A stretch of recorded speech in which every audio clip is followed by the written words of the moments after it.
नारायण नारायण, आज तो तुम्हारा यह इंद्रलोक अवश्य प्रकाशहीन लग रहा है, नीरस लगता है। महर्षि, मेनका तो शीघ्र ही लौट आएगी। रंभा भी शाप से मुक्त होकर आ जाएगी। हाँ, शाप से मुक्त होकर रंभा तो शायद आ भी जाए, परंतु मेनका आने वाली नहीं है। आएगी क्यों नहीं? मैंने आ जाने की आज्ञा जो दी है। अवश्य दी थी, परंतु 1 वर्ष पहले। आज 1 वर्ष बीत जाने के उपरांत भी वो नहीं आई। आती कैसे?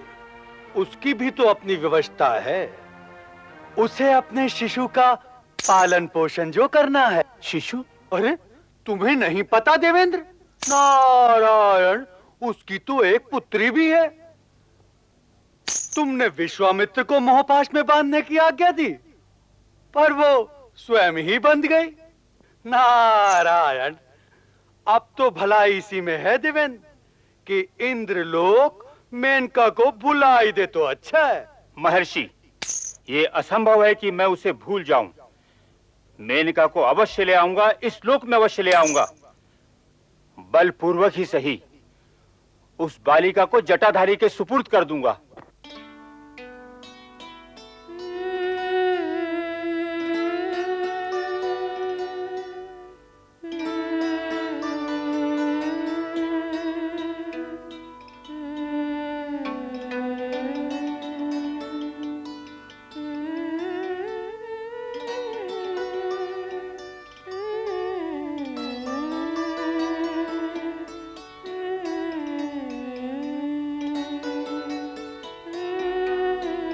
मेनका,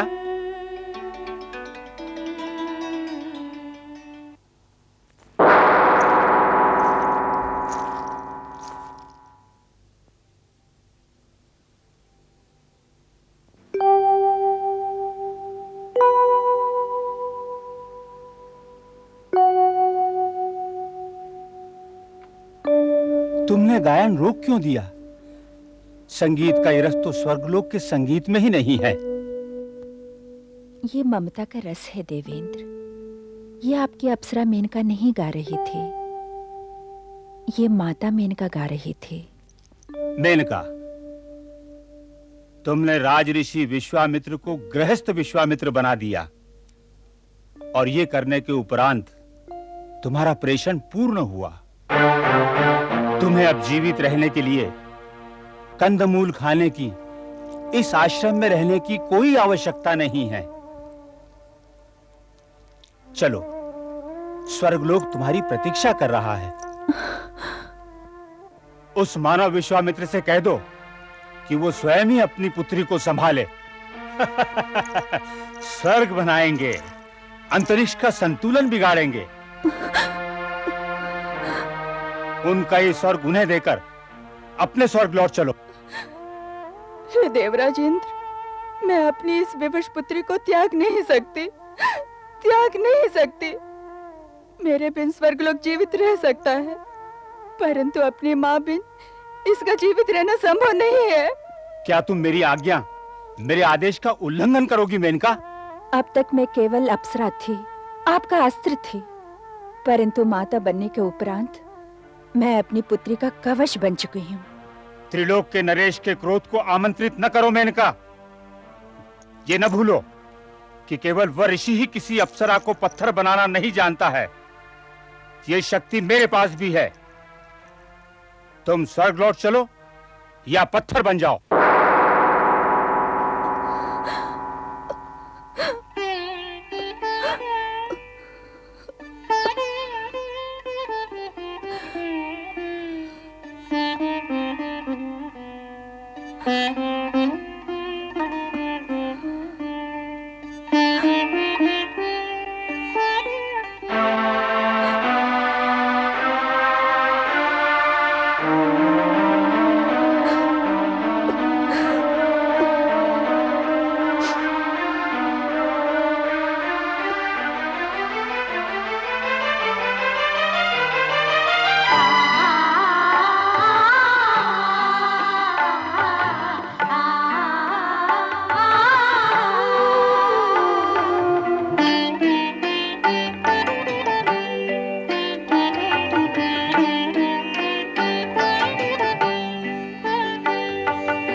जाओ मेरी पुत्री, आजा।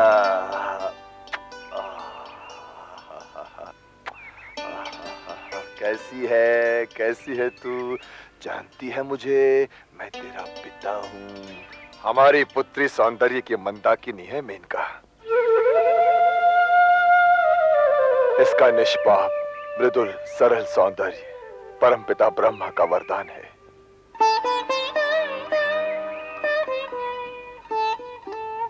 ये हमारी व्यक्तिगत गंगा है मेनका।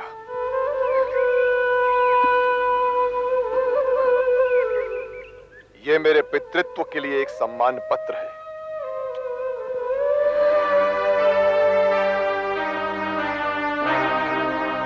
ये मेरे माथे पर मेरे सौभाग्य का हस्ताक्षर है।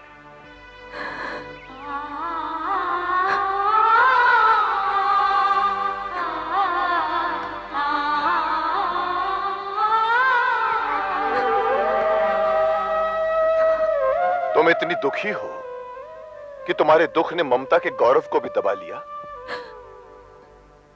हे स्वामी, पृथ्वी का पालन अंकुर के पालन पोषण के उपरांत समाप्त हो जाता है। अंकुर के आगे माली के कर्तव्यों की सीमा है। ये पुत्री अब आपकी संपत्ति है। फल देना वृक्ष का कर्तव्य है, परंतु फल पर वृक्ष का या स्वयं पृथ्वी का कोई अधिकार नहीं। परंतु फल फिर भी पृथ्वी का होता है, वृक्ष का होता है। फल कोई चमत्कार नहीं, उपज के नियम का परिणाम है, और उपज पृथ्वी के बिना संभव नहीं। कदाचित सत्य तो यही है, परंतु हे स्वामी, मैं एक कठपुतली हूँ और मेरी डोर देवेंद्र के हाथ में है। अब मेरा देवलोक जाना आवश्यक हो गया है।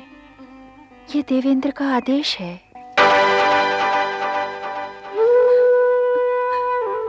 मैं आपकी तपस्या भंग करने आई थी।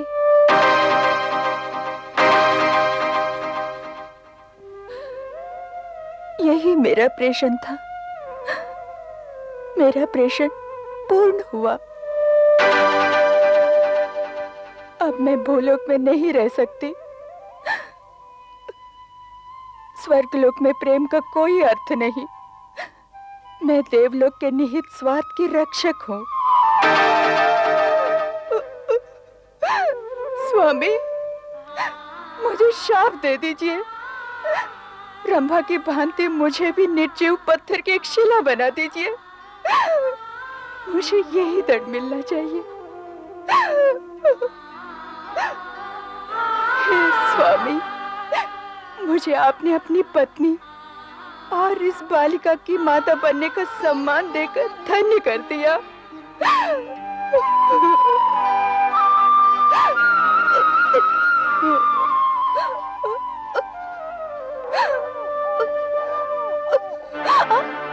जाओ, चली जाओ। याद रहे, ये हमारी प्रेम कथा का अंत नहीं, मध्य है। ये किसी और युग में समाप्त होने वाली कथा है।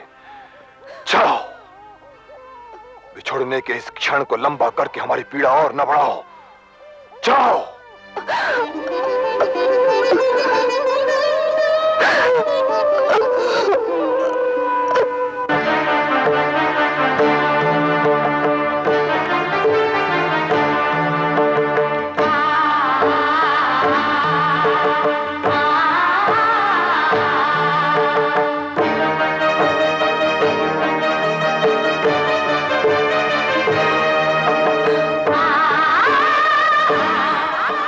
स्वामी, स्वामी, मेरा पीछा क्यों कर रही हो? तुम्हारा प्रेषण तो पूर्ण हुआ, मेरी तपस्या तो भंग हो चुकी है, मेरा कमंडल रिक्त है। प्रेम मैंने तुम्हें दिया है, तपस्या तुमने मुझसे ले ली है। अब तुम्हें भेंट करने योग्य मेरे पास क्या है? स्वामी, मत कहो मुझे स्वामी, मत कहो। भूलोक में यह शब्द होठों से नहीं, हृदय से कहा जाता है, और हृदय तुम्हारे पास है नहीं।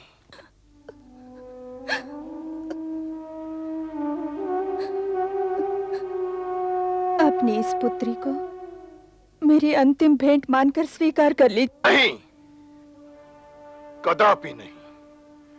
ये तुम्हारी अनिष्ठा, ये तुम्हारे कपट का प्रतीक है मेनका। यह मुझे याद दिलाता रहेगा कि तुमने मेरे साथ विश्वासघात किया है, छला है तुमने मुझे, और यह मैं याद रखना नहीं चाहता।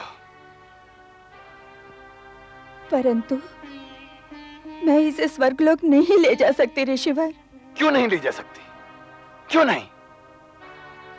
इंद्र का हठ पूरा करो, इसके शरीर को यहीं रहने दो और इसकी आत्मा को ले जाओ।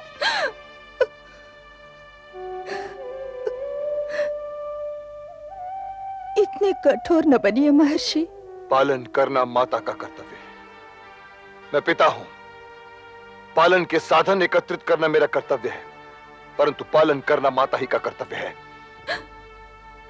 ये मेरे लिए संभव नहीं,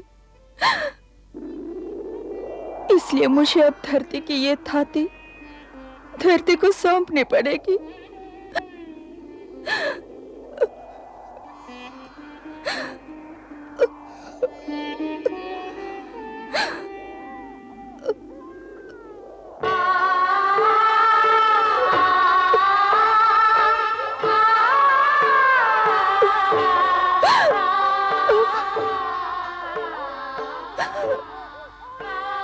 पिता पाल नहीं सकता, किंतु आशीर्वाद तो दे सकता है। ये ना समझना अप्सरा कि मैं तेरा आखेट हूं। मैं अपने काम वेग का आखेट हूं। मुझे तेरे नैनों की माया ने घायल नहीं किया है, मुझे मेरी कामुकता ने घायल किया है। इसीलिए मैं तुझे शाप नहीं दे सकता, नहीं तो तू भी वहां रंभा की भांति अभी शिला बनी खड़ी दिखाई देती। मुझे पुत्री व्यामोह में फंसाने का प्रयत्न न कर अप्सरा, क्योंकि मुझे अपना लक्ष्य याद आ गया है। मुझे ब्रह्म ऋषि बनना है, इसलिए मेरे मार्ग से इस रुकावट को हटा दे अप्सरा। इस पर दया कीजिए महर्षि, ये असहाय है।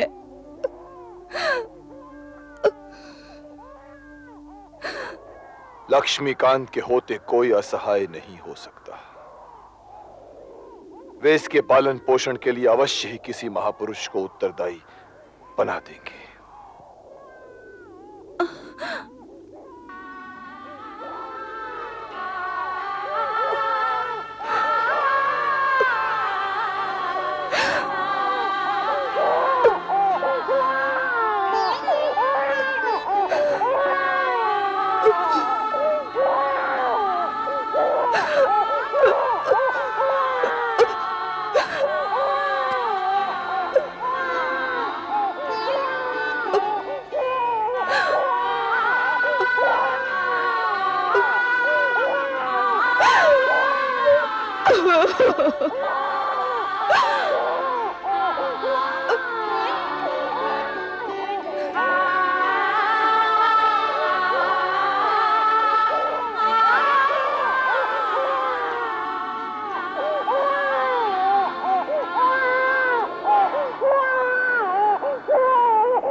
इस वन में ये किसका बालक बिलख रहा है ऋषिवर?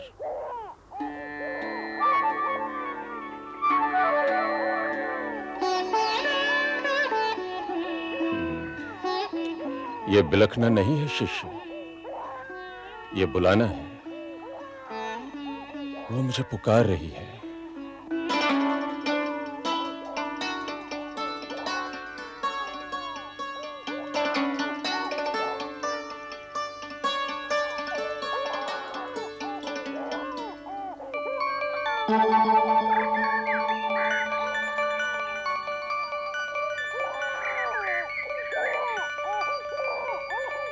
हे प्रभु, तेरी माया अपरंपार है। ये बालिका यहाँ कहाँ से आ गई ऋषिवर?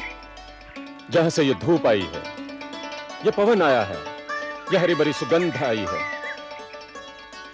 जहां से ये प्रकृति आई है, उद्गम तो एक ही है शिष्य। किंतु ऋषिवर, कौन जाने ये कौन है, इसकी जाति क्या है, इसके जन्म में क्या खोट है कि माता पिता ने त्याग दिया? यदि तुम अब तक ये भी नहीं सीख पाए कि आत्मा की कोई जाति नहीं होती, तो फिर तुम मेरे साथ कर क्या रहे हो?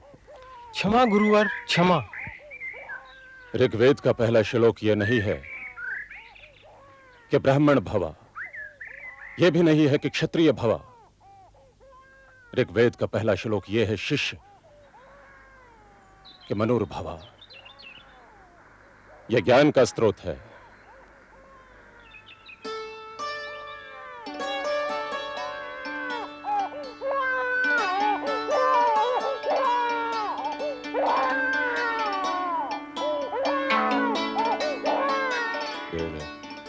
नहीं ओ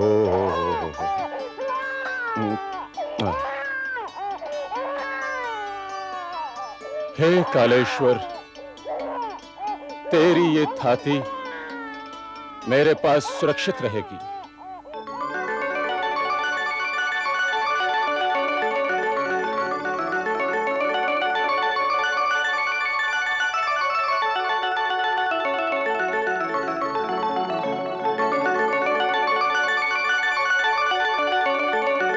पुत्री गौतमी,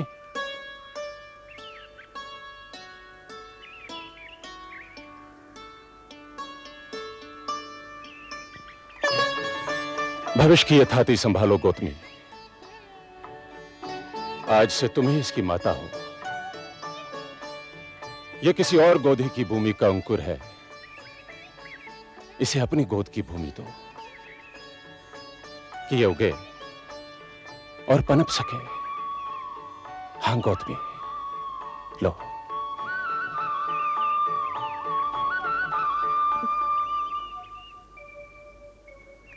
मेरे अहोभाग्य कि ऋषिवर ने मुझे इस योग्य जाना, किंतु यदि ये ज्ञान मिल जाता कि ये किस घराने की धरोहर है, तो इसका पालन सहज हो जाता। हर आत्मा परमात्मा की धरोहर होती है गौतमी। इस आश्रम के लिए यह ईश्वर की दया का प्रतीक है, यह उसकी कृपा का स्वाक्षर है गौतमी। मेरी गोदी और मेरे हृदय में तेरा स्वागत है पुत्री। भगवान करे तेरी वाणी से मधु टपके, बढ़कर तुम हमारा प्रियम वात बनो। इस आश्रम में बोला जाने वाला हर एक शब्द पुनीत है।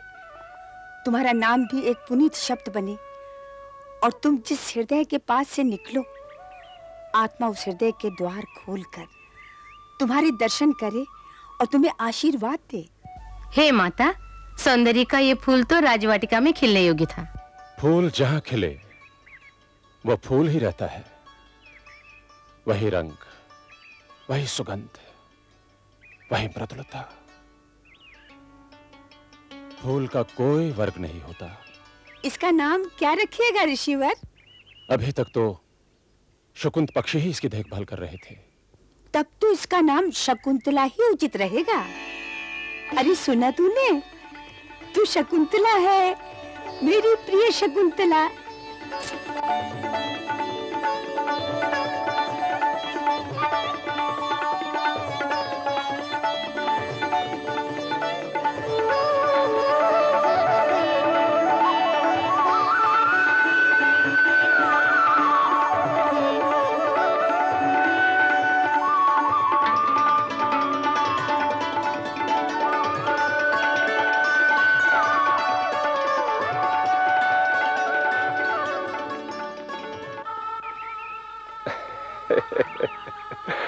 मेरी वाटिका की सुंदर लता, मेरे आश्रम की सुगंध, ये कमल नयनी, ये चंद्रमुखी, मेरी आंखों की ज्योति। सरस्वती महाभागे विद्या कमललोचने विश्वरूपे विशालाक्षे विद्यां देहि सरस्वती। बैठ जाओ, लिखो ओम।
ऋषिवर,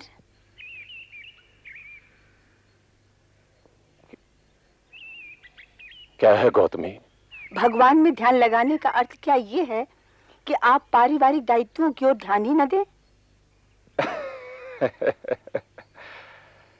भगवान का ध्यान यदि किसी को पारिवारिक दायित्व से दूर ले जाए तो उस ध्यान में खोट है गौतमी। मैंने किस दायित्व का ध्यान नहीं रखा, बोलो। आपने इसका ध्यान ही नहीं रखा कि आपकी शकुंतला पूरे 5 वर्ष की हो चुकी है। अब उसके ब्रह्मोपद की शिक्षा आरंभ होनी चाहिए ना?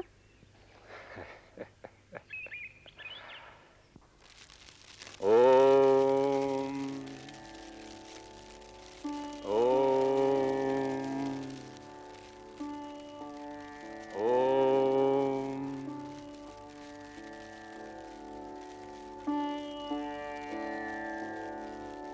ओम भूर्भुवः स्वः। ओम भूर्भुवः स्वः। तत्सवितुर्वरेण्यं तत्सवितुर्वरेण्यं भर्गो देवस्य धीमहि भर्गो देवस्य धीमहि धियो यो नः प्रचोदयात्। धियो यो न प्रचोदयात्।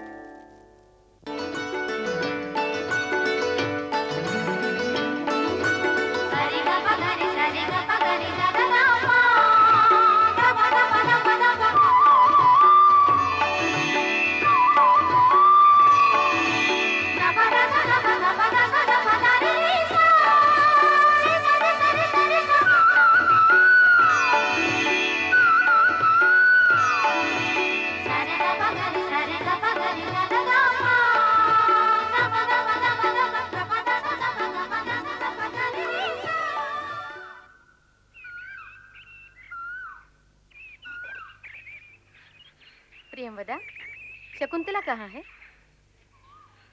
माधवी लताओं से बात करती होगी। चलो देखिए कहाँ है।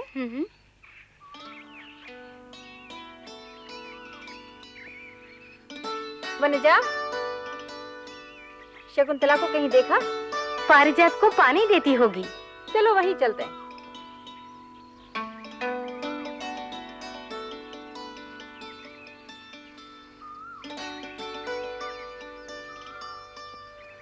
हमारी प्रिय सखी होगी कहाँ? वो तो पल भर में आंखों से ओझल हो जाती है।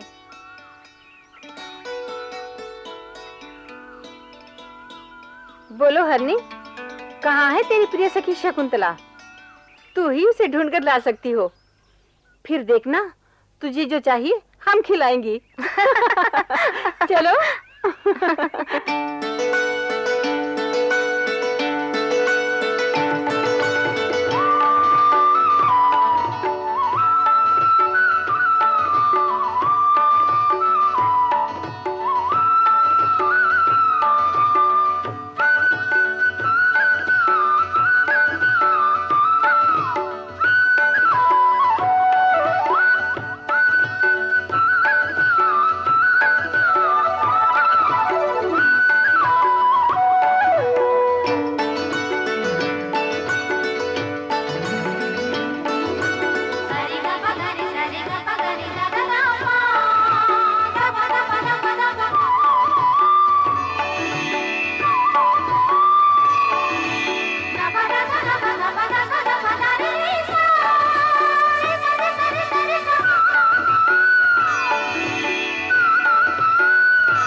हम उनसे नहीं बोलेंगी।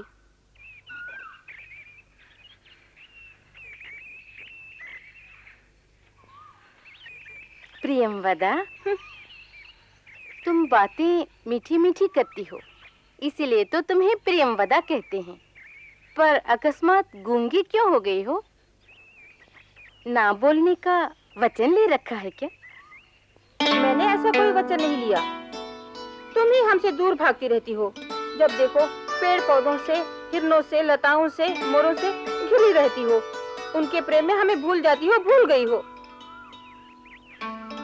देखा सखी, हमारे स्नेह पर कितनी ईर्ष्या है इनको। डरना मत, मैं नहीं छोड़ूंगी तुम्हें। तो क्या हमें छोड़ दोगी? कहीं तुमने ऐसा कर दिया तो हम जीवित नहीं रहेंगी। तेरे बिना तो अब हम बिन पानी मछली की तरह तड़प उठेंगे। मैंने हंसी हंसी में ये बात कह दी और तुम लोग सच मान गई। तुमसे बिछुड़कर क्या मैं जीवित रह पाऊंगी? ये कैसी ध्वनि है?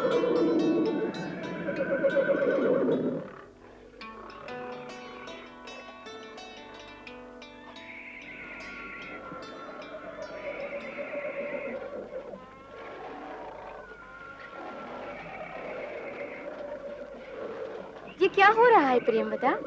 ये पशु कहाँ भाग रहे हैं? किससे भाग रहे हैं?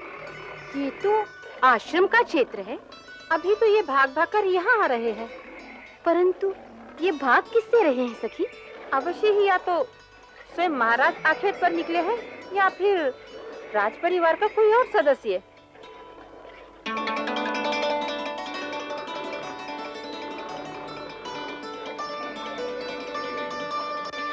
डरो मत, राजा है तो हुआ करे। राजा होने का अर्थ क्या ये है कि वो तुम्हें डराए?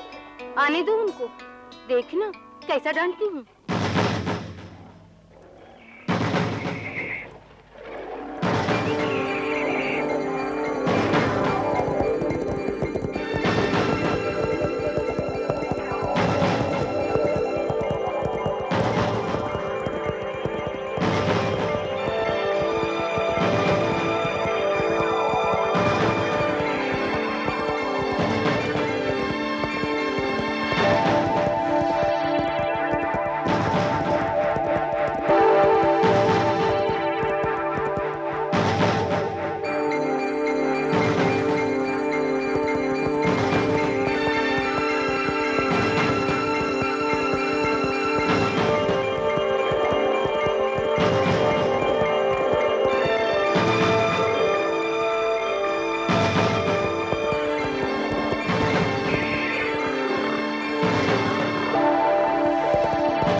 रुकिए।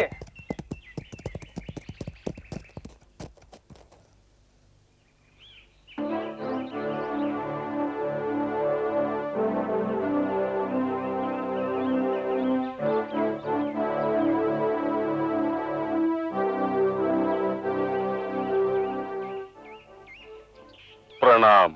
आयुष्मान भव। तपस्वियों, आपने हमारा मार्ग क्यों रोका? यह महर्षि कण्व का आश्रम है राजन। यह सुरक्षित केंद्र है। यह मृगवन नहीं। यहाँ के पशु पक्षी महर्षि की शरण में है। मुझे ध्यान नहीं था कि मैं आश्रम की सीमा में प्रवेश कर चुका हूँ। क्षमा चाहता हूँ। पुत्र प्राप्ति रस्तु। है राजन, आपने एक जीव को जीवन दान दिया है। भगवान आपको इसका फल देगा। आपका पुत्र चक्रवर्ती होगा। मेरे होंठ आज तक पुत्र चुंबन के लिए तरस रहे हैं। आपका यह आशीर्वाद पाकर मैं धन्य हो गया। हे राजन, हमने आशीर्वाद नहीं दिया, सूचना दी है। महाराज, यहाँ तक आ ही गए हैं तो फिर महर्षि के दर्शन भी कर लें। वे तो सोम तीर्थ की यात्रा पर गए हुए हैं। तो मैं उनकी कुटीर की चौखट ही को प्रणाम कर लूंगा। अवश्य, शकुंतला आपका स्वागत करेगी। शकुंतला? शकुंतला कौन? उसे ऋषि की वर पुत्री समझ लीजिए। उसी की कुंडली को ठीक कराने के लिए ही तो महर्षि सोम तीर्थ गए। तो फिर मुझे आज्ञा दीजिए। कल्याण भव। जी महाराज। तुम लोग यहीं ठहरो, हम माता गौतमी के दर्शन करके आते हैं।